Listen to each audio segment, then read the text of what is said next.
Bonjour et merci de suivre RTV. Bienvenue dans ce numéro du grand format de l'actualité consacré essentiellement à l'investiture du président de la République, Alassane Ouattara. Pour en parler, je reçois professeur Justin Kofi, directeur exécutif adjoint du RHDP et membre du directoire du Rassemblement des Oufouettistes pour la démocratie et la paix. Professeur, bonjour. Bonjour, cher frère. Merci d'avoir accepté notre invitation. C'est moi qui vous dis merci.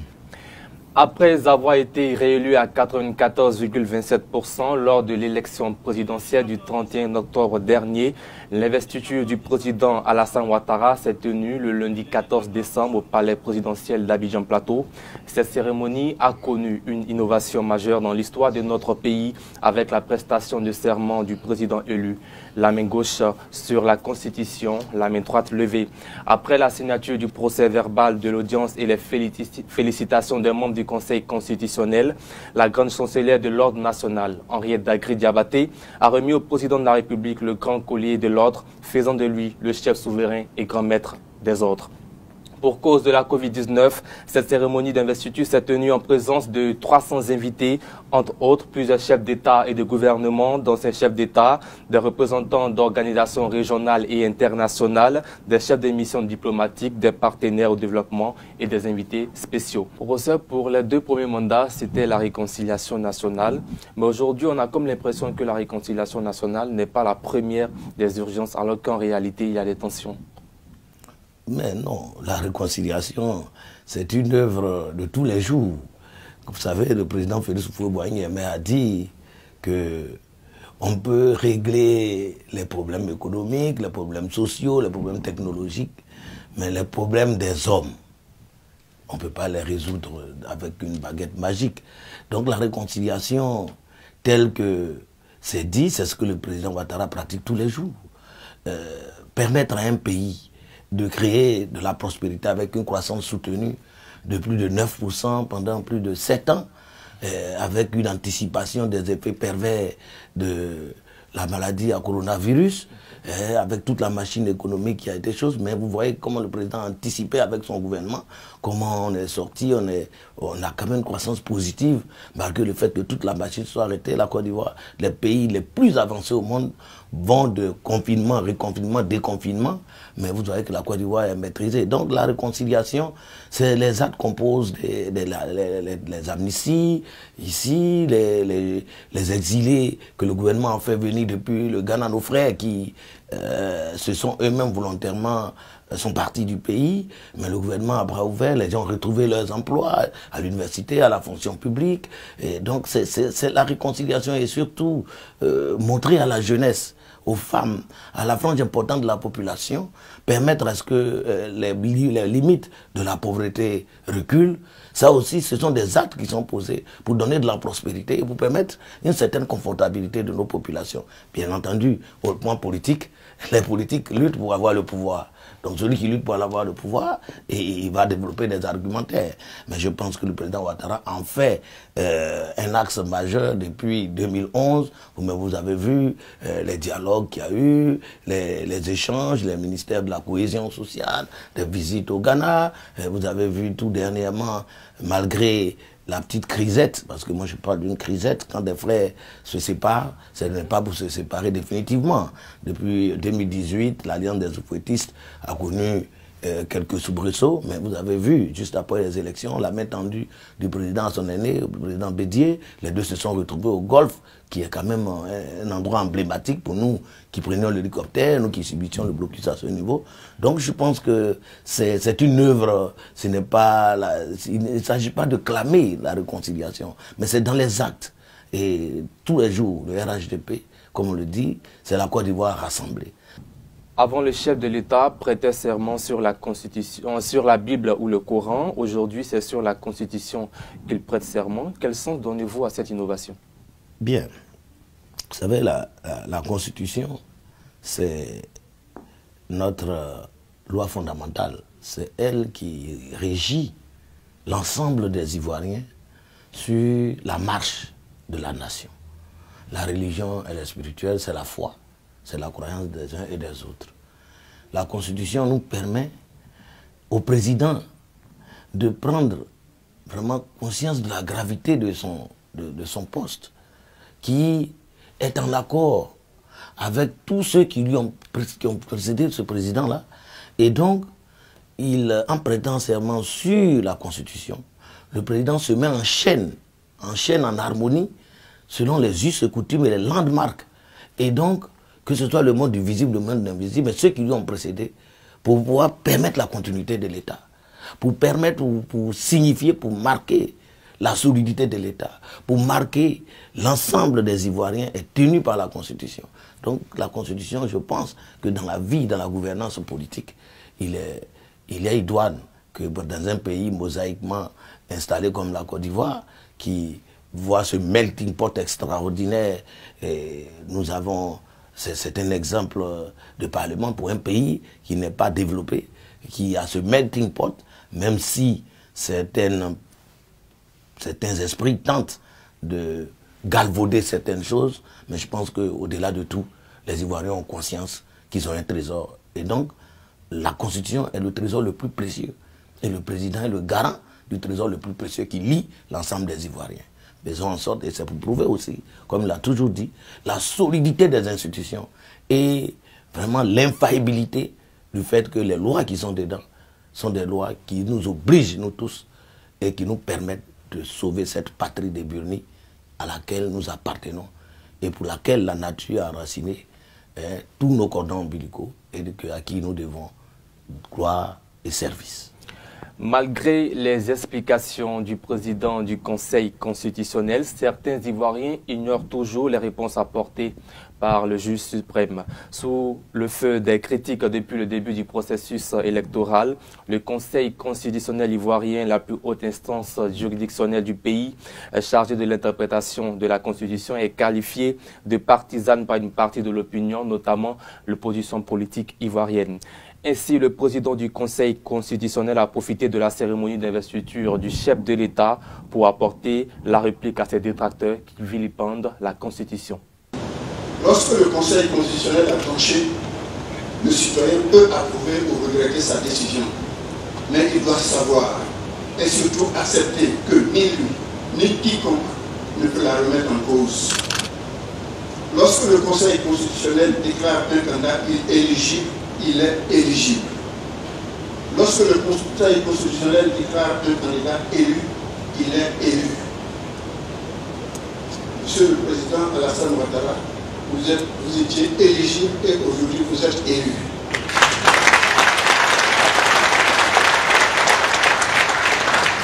Cette idée de l'autorité des décisions du Conseil constitutionnel tient tellement à cœur au pouvoir constituant ivoirien qui lui a consacré 2 articles de notre Constitution. D'abord, l'article 137 alinéa 4, qui indique que les décisions du Conseil constitutionnel s'imposent au pouvoir public et à toutes les autorités administratives et juridictionnelles. Ensuite, comme vous insistez particulièrement sur cette idée, l'article 138 qui ajoute à cette première liste l'autorité militaire et toute personne physique ou morale. Professeur Mamadou Koné, le président du Conseil constitutionnel, a dit, et je cite, « Chacun y est donc allé de son interprétation depuis les professeurs titulaires de la chaire de droit constitutionnel jusqu'à ceux qui ne possèdent comme seul diplôme que leur acte de naissance. C'est quand même rare que le Conseil constitutionnel réponde aux critiques des populations. Est-ce que cela ne viendrait pas ternir la solennité de l'événement puisqu'on sait qu'il y avait la présence d'autres chefs d'État ?» Ben, vous savez, le juge constitutionnel, comme l'on dit, l'arrêt du juge constitutionnel s'applique à nous tous, il n'y a pas de recours. Je pense que c'est de la pédagogie que le président du Conseil constitutionnel a voulu faire. Je pense qu'il nous appartient, nous tous, comme il a dit, professeur titulaire, jusqu'au dernier, jusqu'au plus simple des citoyens, mais il nous appartient de faire de la pédagogie. La population, une population, c'est une œuvre de longue haleine. Le combat politique, malheureusement, ne fait pas que cohabiter que des bonnes choses. Il y a des vilainies. Et il faut faire de la pédagogie pour permettre de maintenir ce qui est essentiel en Côte d'Ivoire, c'est la paix. Et donc je pense que ce cours magistral du président du Conseil constitutionnel, pour moi, je le reçois comme étant un appel à la paix, comme étant un cri de cœur que lorsqu'on s'est librement donné des règles, qu'on les respecte et qu'on respecte ceux qui les incarnent. Après avoir reçu le collier de l'ordre faisant ainsi de lui officiellement le président de la République, Alassane Ouattara a tenu son premier discours. Le chef de l'exécutif ivoirien a pris plusieurs engagements qu'il compte concrétiser au cours de ce nouveau quinquennat. Pour ce nouveau mandat, notre réussite économique doit se mesurer au-delà de la croissance de la richesse nationale, par notre capacité à offrir encore plus d'opportunités à chaque citoyen ivoirien, aspirant à un mieux-être, notamment aux plus jeunes. La priorité de notre action sera centrée sur l'éducation, la formation et l'emploi des jeunes. Je réaffirme mon engagement en faveur de l'école obligatoire et la gratuité de l'école publique pour les enfants de 6 à 16 ans. Afin de lever tous les obstacles à la mise en œuvre complète de cet engagement, j'ai décidé que pour compter de janvier 2021, le gouvernement et les collectivités locales prendront en charge les frais COJOS. Le capital du FAFSI sera porté à 30 milliards de francs CFA au cours des 5 prochaines années, ce qui va doubler le nombre de femmes bénéficiaires et leur permettre de soutenir davantage leur famille. Le gouvernement a su apporter une réponse appropriée pour contenir la pandémie à Covid-19, ainsi que ses impacts sanitaires, économiques, sociaux et humanitaires. Nous poursuivrons nos efforts en mettant à la disposition des populations des solutions les plus adéquates, notamment le vaccin contre la Covid-19 à partir du mois d'avril 2021. Outre la mise en place d'un plateau technique de pointe dans toutes les régions, nous procéderons à l'instauration d'enquêtes de satisfaction dans le circuit du patient dans les hôpitaux publics. Je prends l'engagement de faire reculer davantage la pauvreté à travers l'émergence d'une classe moyenne encore plus importante au cours du prochain quinquennat. Les progrès réalisés en matière de réconciliation sont appréciés par nos compatriotes, notamment la loi d'amnistie d'août 2018 qui a permis la libération de 800 prisonniers de la crise post-électorale, ou encore la récente délivrance d'un passeport ordinaire et d'un passeport diplomatique à mon prédécesseur. Afin de consolider davantage la cohésion nationale, j'envisage de créer un ministère en charge de la réconciliation nationale dans les prochains jours. Professeur, joignant l'acte à la parole, un nouveau ministre a été nommé au sein du gouvernement. Kouadio Konan-Bertin est le ministre en charge de la réconciliation nationale. Que pensez-vous du choix de la personnalité? Bien. Bertin, c'est un frère. Nous avons tous milité activement au PDCI RDA. J'ai appartenu à ce qu'on appelle le CPJ, qui est la haute conscience de la JPDCI, qui comportait un certain nombre de jeunes cadres. Et moi-même été président dans les années 2000, la JPDCI de 2 Plateaux Sud. On est rentré comme membre du Grand Conseil en même temps, on est rentré au bureau politique du PDCI, on a géré des choses.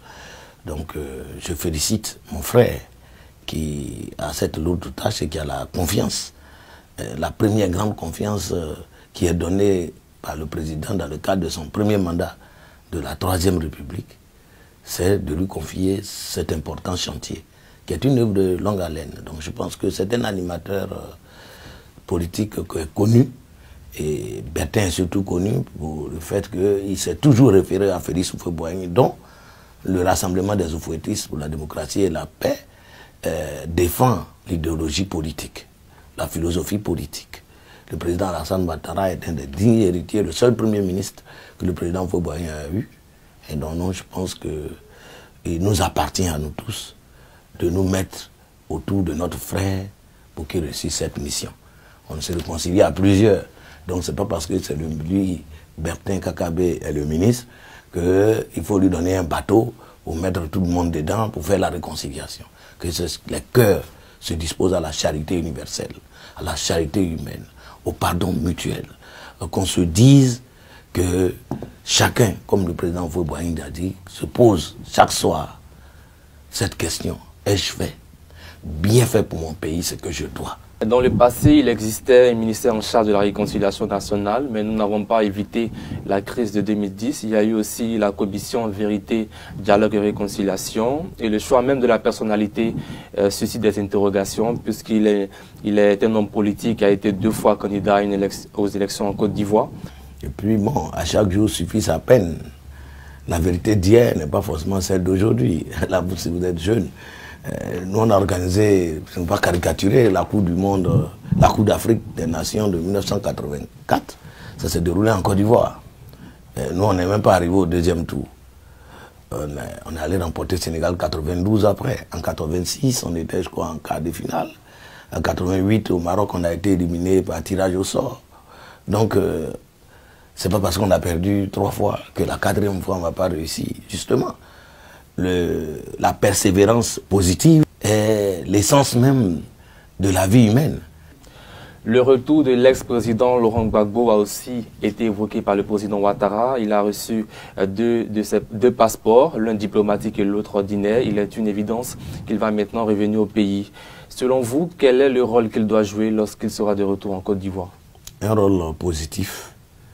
Lui-même, l'ex-président Laurent Gbagbo a tenu un discours, il a accordé une interview. Et dans l'interview, il a dit que son expérience, son vécu, donc ce que nous attendons, nous, ces jeunes frères, nous, vous, c'est un rôle positif. Malgré les efforts du gouvernement et les perspectives à venir, l'opposition politique reste ferme sur sa décision.